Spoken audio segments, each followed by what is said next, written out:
అమ్మా, పెళ్లి మండపానికి అడ్వాన్స్ ఇస్తాను రమ్మన్నారు. మేము వచ్చి చాలాసేపు అయింది, ఇంకా ఎంతసేపు ఎదురు చూడాలమ్మా? పెళ్లి మండపం పూల డెకరేషన్ చాలా వెరైటీగా ఉండాలన్నారు. ఈ ఆల్బంలో మోడల్స్ అన్నీ చూపించాను. ఓకే చేశాక ఇంకా అడ్వాన్సే ఇవ్వలేదు. డబ్బులు తెచ్చేటప్పుడు క్యాటరింగ్ అడ్వాన్స్ ఇచ్చేటప్పుడమ్మా. ఇంకొంచెంసేపు ఉండండి బాబు. డబ్బు కోసం వెళ్ళిన మనిషి ఈ పాటికి వచ్చేస్తూనే ఉంటాడు. కాసేపు వెయిట్ చేయండి ప్లీజ్.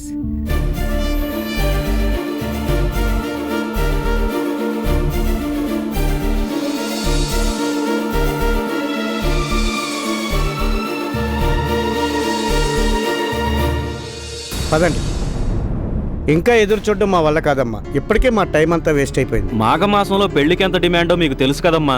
అన్నీ తెలిసి కూడా మీరు ఇంటికి పిలిపించేలా చేస్తారనుకోలేదు. ఆగండి బాబు, నా మాట వినండి. వచ్చేస్తూనే ఉంటాడు.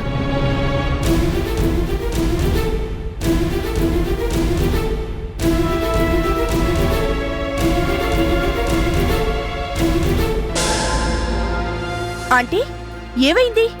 చూడమ్మా, ఇవాళ మంచి రోజని పెళ్లి ఏర్పాట్లకి అడ్వాన్సులు ఇద్దామని మ్యారేజ్ హాల్ వాళ్ళని, డెకరేషన్ వాళ్ళని, క్యాటరింగ్ వాళ్ళని పిలిపించాను. పిలిస్తే ఏమైంది? ఏం చెప్పనమ్మా, డబ్బు కోసం కళ్యాణ్కి ఫోన్ చేస్తే తను స్వప్న పెళ్లికెళ్తున్నామని 15 లక్షలకి చెక్కు రాసి రామ్కిచ్చానన్నాడు. రామ్ ఏమో బ్యాంక్ నుంచి డబ్బు డ్రా చేసి తెస్తానన్నవాడు ఇప్పటిదాకా రాలేదు.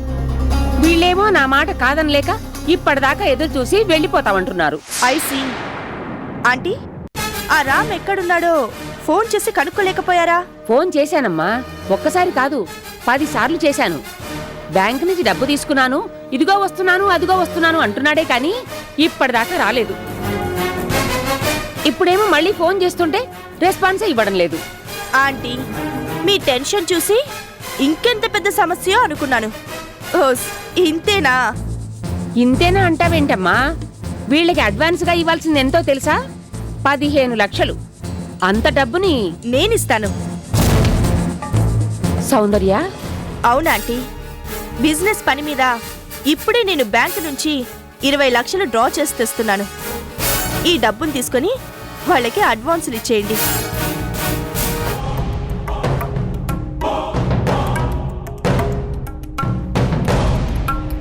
తీసుకోండి.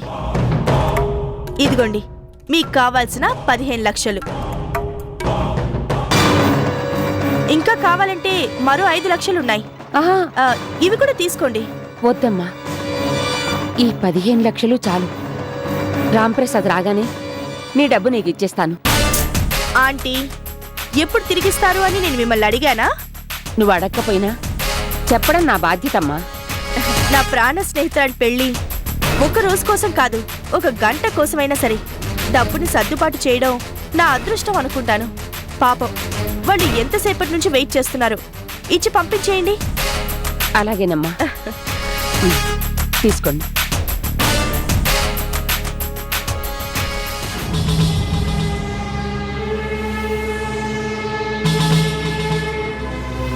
ఇదిగో అమ్మా, 15 లక్షలకి ఒకటే బిల్లు.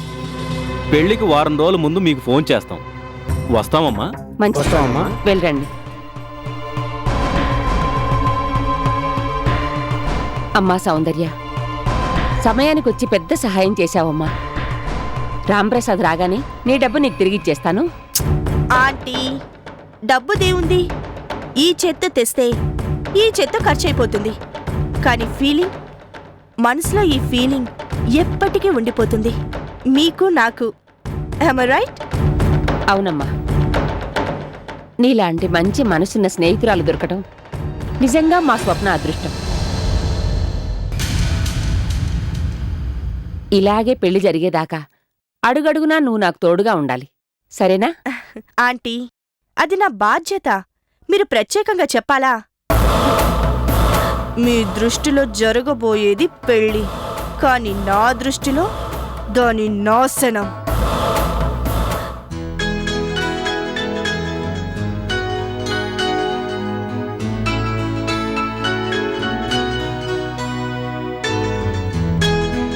ఇదిగో కల్పన, ఏం చేస్తున్నావు? బట్టలు మడత పెడదామని తీసుకెళ్తున్నాను అత్తయ్య. ఇంకా నయలే. ఇలాంటి బరువు పనులు చేస్తే ఇంకేమైనా ఉందా? ఇలా కూర్చో. అత్తయ్య ఏంటిది? నువ్వేమన్నా సరే, ఈ రోజు నుంచి కాదు ఈ క్షణం నుంచి నువ్వే పని చేయడానికి వీల్లేదు. దర్జాగా మహారాణిలాగా కూర్చోవాలి. నేను నా కొడుకు నీకేం కావాలన్నా చేసి పెడతాం. నువ్వు మాత్రం ఏ పని చేయడానికి వీల్లేదు, తెలిసిందా? కాఫీలు, టిఫిన్లు, భోజనాలు అన్నీ నీ దగ్గరికే నడుచుకుంటూ వస్తాయి. ఆ వస్తాయి వస్తాయి. అప్పుడు నేను గున్నేనుగులా తయారవుతాను. ఏం పర్వాలేదు, పుట్టబోయే బిడ్డ కూడా బొద్దుగా ఉంటుంది. అది కాదత్తయ్య. ఇదిగో కోడలు పిల్ల, నువ్వెన్నైనా చెప్పు, ఒప్పుకుంటాను. కాని ఈ ఒక్క విషయంలో మాత్రం నువ్వు నా మాట విని తీరాల్సిందే. అయ్యో నామతి మండా, ఉండు. ఇదిగో నీకోసం పుల్ల మామిడికాయలు తెచ్చాను. ఇలాంటప్పుడు తింటే ఎంతో రుచిగా ఉంటాయి. మార్కెట్లో చింతకాయల కోసం కూడా వెతికాను. ఇది సీజన్ కాదు కదా, ఎక్కడా దొరకలేదు. కల్పన, నీకేది తినాలనిపించినా వెంటనే నాతో చెప్పు, క్షణాల్లో చేసి పెడతాను. వేవిళ్ళు మొదలైతే ఇవేవీ తినలేవమ్మా. ఇదిగో తిను. ఇప్పుడు నాకేం వద్దత్తయ్య. వద్దంటే ఎలాగమ్మా? వంశోద్ధారకునిస్తున్న దానివి, నిన్ను కంటికి రెప్పలా కాపాడుకోవద్దు?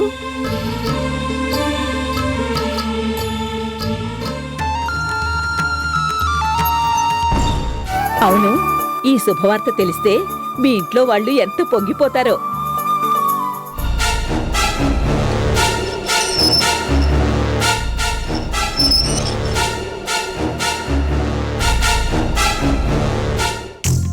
అదిగో మీ అన్నయ్య మాటల్లోనే వచ్చేశాడు. అంటే పుట్టింటోళ్ళకప్పుడే ఫోన్ చేసి చెప్పేశావన్నమాట. కల్పన, ఏమైంది? అదేంటి బాబు తెలియనట్టు అడుగుతావు? నీ చెల్లెలు తల్లి కాబోతోంది కదా. నిజంగానా?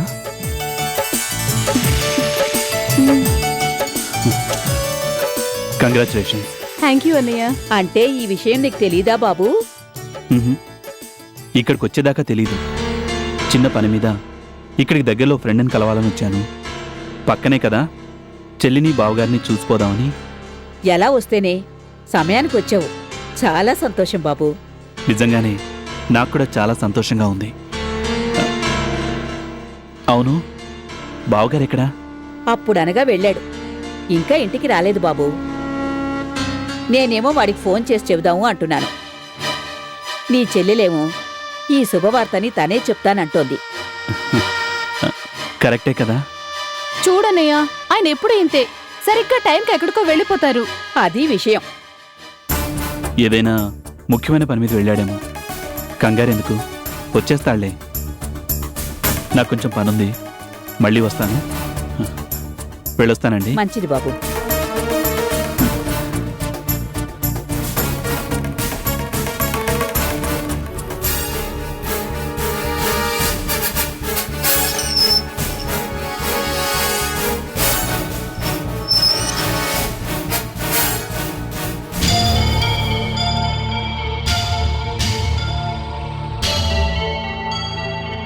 ఇంకా ఇంటికి రాలేదంటే గోవిందం ఏమైనట్టు?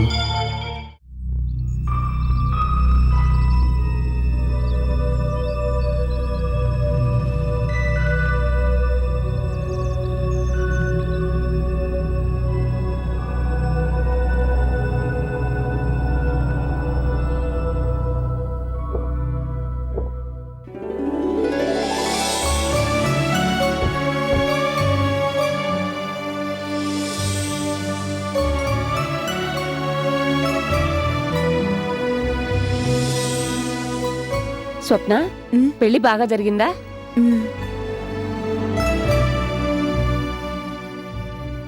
కళ్యాణ్, నీకు రామ్ ఫోన్ చేశాడా? లేదమ్మా. ఏ ఇక్కడికి రాలేదా? రాలేదురా. అప్పుడనగా బ్యాంకు నుంచి డబ్బు తెస్తానన్నవాడు ఇప్పటిదాకా రాలేదు. ఎన్నిసార్లు ఫోన్ చేసినా రెస్పాన్స్ లేదు. అదేంటమ్మా, రామ్ ఇంకా రాకపోవడం ఏంటి? అదే అర్థం కావడం లేదు. సమయానికి సౌందర్య వచ్చి డబ్బు సర్దుబాటు చేసింది, కానీ రామ్ ఎందుకు రాలేదా అని. ఏదైనా అర్జెంట్ పని నుండి రాలేకపోయింటాడులే అమ్మా. నేను ఫోన్ చేసి కనుక్కుంటానులే అమ్మా.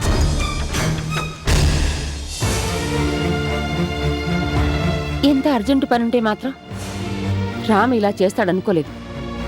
ఏంటో ఏం అర్థం కావడం లేదు.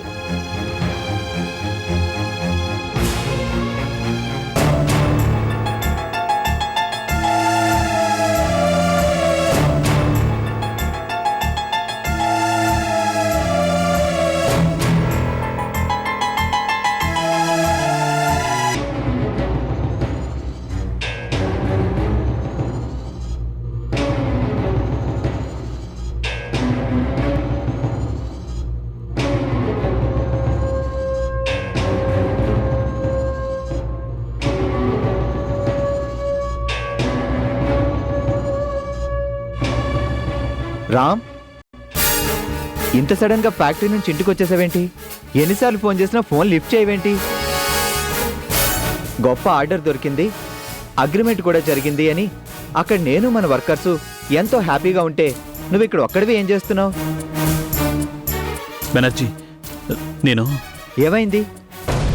బ్యాంకు నుంచి డబ్బును డ్రా చేసుకుని వస్తానని వెళ్ళినా గోవిందము రాలేదు. ఆ డబ్బును తీసుకుని వెళ్ళి కళ్యాణ్ వాళ్ళ ఇంట్లో ఇవ్వాలని చెప్పినా నువ్వు రాలేదు. అందుకే ఏం చేయాలో తోచక ఇలా వచ్చాను. బెనర్జీ, నేను కూడా గోవిందం కోసమే వెయిట్ చేస్తున్నాను. గోవిందం కోసం ఇంట్లో వెయిట్ చేయడం ఏంటి? బ్యాంక్ నుంచి డబ్బును తీసుకొని సరాసరి ఫ్యాక్టరీకి రమ్మని చెప్పావు కదా. అంటే అక్కడికి రాలేదు కదా, ఇక్కడికి ఏమైనా వస్తాడేమో అని. వస్తాడేమో ఏంటి? గోవిందం ఎక్కడున్నాడో ఫోన్ చేసి కనుక్కోవచ్చు కదా. ఒక్కసారి కాదు, 100 సార్లు చేశాను, రెస్పాన్సే లేదు. అసలు గోవిందం బ్యాంక్ నుంచి డబ్బులు డ్రా చేశాడా? డబ్బులు డ్రా చేశాక బయలుదేరుతున్నానని ఫోన్ చేసి చెప్పాడు. అంటే డబ్బుని డ్రా చేసి కూడా రాలేదంటే గోవిందం ఆ డబ్బుతో అట్నించటే. బెనర్జీ, నా బావమరిది అలాంటి వాడు కాదు. కాకపోతే మరేమైనట్టు? బ్యాంక్ నుంచి ఫ్యాక్టరీకి రావడానికి అరగంట, మీ ఇంటికి రావడానికైతే పావుగంట. కానీ గోవిందం వెళ్ళి ఇప్పటికే 4 గంటలైంది. ఎక్కడున్నట్టు, ఏం చేస్తున్నట్టు? అదే నాకు అర్థం కావట్లేదు బెనర్జీ. ఇంకేం అర్థం కావాలి? గోవిందం ఆ 15 లక్షలు తీసుకొని జంప్ అయిపోయి ఉంటాడు. బెనర్జీ, క్షమించురా, సిచ్యువేషన్ బట్టి నేనే కాదు ఎవరైనా అలాగే అనుకుంటారు. అందుకే ఏం చేయాలో తెలియక పిచ్చిక్కిపోతోంది. రామ్, గోవిందం బ్యాంక్ నుంచి డబ్బులు డ్రా చేసుకొని సరాసరి ఫ్యాక్టరీకి రాకుండా మధ్యలో నీకెందుకు ఫోన్ చేసినట్టు? నేను చెప్పేస్తాను, వెంటనే అత్తయ్యకి మావయ్యకి చెప్పేస్తాను. అది డబ్బుతో బయలుదేరుతున్నాను అని చెప్పడానికే. రామ్, ఇలా అంటున్నానని మరోలా అనుకోకు. డబ్బు, అవకాశం మనుషుల చేత ఎన్ని తప్పులైనా చేస్తాయి. 1 కాదు, 2 కాదు, 15 లక్షలు. గోవిందం కనిపించకపోతే అంత డబ్బు కళ్యాణ్కి ఎలా ఇస్తావు నువ్వు?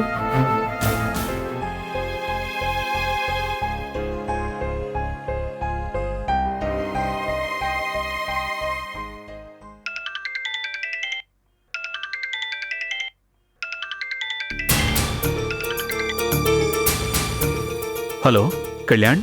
రామ్, ఎక్కడున్నావు? అది నేను. ఏమైంది? ఎందుకంత టెన్షన్గా ఉన్నావు? ఆహా, టెన్షన్ కాదు, ఫ్యాక్టరీలో అర్జెంట్ డెలివరీ ఉంది, అందుకే ఆ బిజీలో ఉండిపోయాను. డబ్బు తీసుకుని బయలుదేరిపోతాను. రామ్, ఇప్పుడు నిన్న డబ్బు సంగతి ఎవరు అడిగారు? కళ్యాణ్. No problem. లేట్ అయిపోతుందని అమ్మ కంగారు పడుతుంటే లక్కీగా స్వప్న ఫ్రెండ్ ఆ డబ్బును అడ్జస్ట్ చేసిందట. So problem solved. టైంకి రాలేకపోయానని నువ్వు టెన్షన్ పడాల్సిన పని ఏమీ లేదు. Sorry, really I'm very very sorry. Sorry దేనికి? బిజీగా ఉండి రాలేకపోయావు, అంతే కదా? అంతే. సాయంత్రంలోగా నేను. నువ్వేం వరి అవ్వకు, ప్రాబ్లం సాల్వ్ అయిపోయింది కాబట్టి తీరిగ్గా రేపు వచ్చి ఇవ్వచ్చులే. అప్పటిదాకా ఆ డబ్బుని నీ దగ్గరే ఉంచుకో. కానీ కళ్యాణ్, అంత డబ్బు. ఎంత డబ్బు? ఆఫ్టర్ ఆల్ 15 లక్షలు, అంతేగా? 15 కోట్లైనా సరే నా రామ్ దగ్గర ఉంటే భద్రంగా బ్యాంక్ లాకర్లో ఉన్నట్టే. కళ్యాణ్. ఎస్ రామ్, నాకు నా మీద కంటే నీ మీదే నమ్మకం ఎక్కువ. ఓకే ఉంటాను. బాయ్.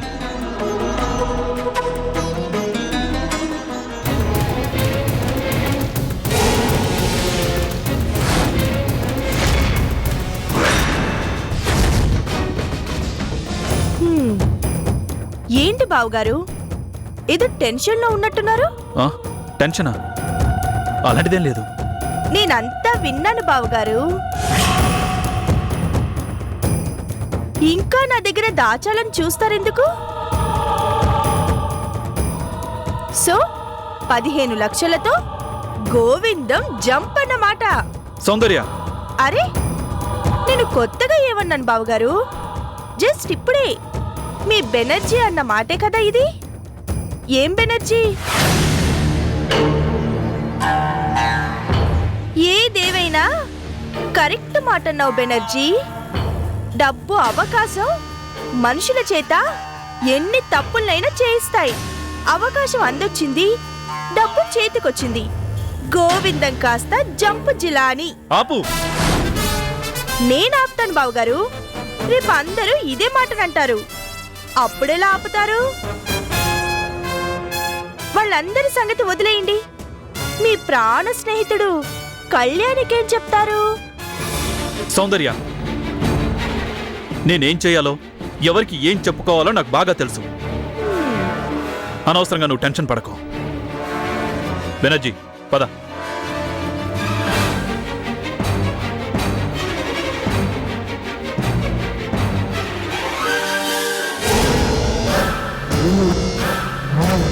టెన్షన్ పడుతోంది నేను కాదు బావగారు, తమరు. ఇంకా టెన్షన్ పడతారు, ఇంకా ఇంకా టెన్షన్ పడతారు. డబ్బు పోయినందుకు, గోవిందం కనిపించనందుకు.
చీకటి పడి ఇంతసేపు అయింది, ఈయన గారు ఇంకా రాలేదేంటి?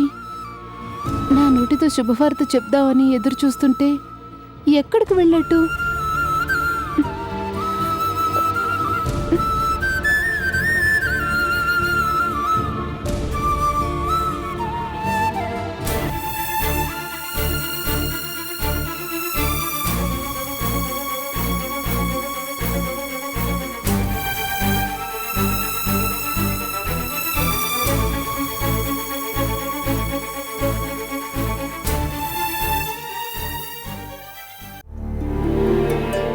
చూడండి అత్తయ్య, ఈయన గారి కోసం ఎన్నిసార్లు ఫోన్ చేసినా రెస్పాన్సే లేదు. పొద్దున్నుంచి కనీసం ఒక్కసారి కూడా తను కాల్ చేయలేదు. ఈ మధ్య బిజినెస్ పని మీద తిరుగుతున్నాడు కదమ్మా, అందుకే ఆలస్యమై ఉంటుంది. అయినా వాడు ఎన్నిసార్లు లేటుగా ఇంటికి రాలేదు? అది కాదత్తయ్య, ఆలస్యమైన ప్రతిసారి పలానా చోటున్నాను, రావడానికి ఇంత టైం అవుతుంది అని ఫోన్ చేసి చెప్పేవారు. కానీ ఇవాళే నేను ఎదురు చూస్తుంటే తనేమో ఇంకా రాలేదు. కల్పన, నువ్వెందుకు ఎదురు చూస్తున్నావో పాపం వాడికి తెలియదు కదా. చూడు, అప్పుడే 8 దాటింది. వాడొచ్చాక కబుర్లలో పడితే టైమే తెలీదు. అందుకని నా మాట విని నువ్వు తిందూరా. ఉహుం. ఆయన వచ్చాకే ఈ శుభవార్త చెప్పాకే తింటాను. అలాగే చెబుదూ గాని కొంచెం తినమ్మా. ఉహుం. ఇదిగో, నువ్విలా వేళకి తినకుండా కడుపు మార్చుకుంటే రేపు నా మనవడు పుట్టాక నానమ్మా నానమ్మా మా అమ్మ అంటే నీకెంతో ప్రేముందంటావు, తను తినకుండా ఉంటే నువ్వేం చేస్తున్నట్టు? బతిమాలో బామాలో తినిపించాలి కదా అని నన్ను నిలదీశాడనుకో, ఏం జవాబు చెప్పమంటావ్? అందుకని నా కొడుకు రాలేదని ఎదురుచూస్తూ నీ కొడుకు చేత తిట్టించుకు తల్లి. అది అలా నవ్వుతూ ఉండాలి. నేను ముద్దలు కలిపెడతాను, నువ్వు గబగబా తినేసే. అయ్యయ్యో వద్దత్తయ్య, నేను తింటానివ్వండి.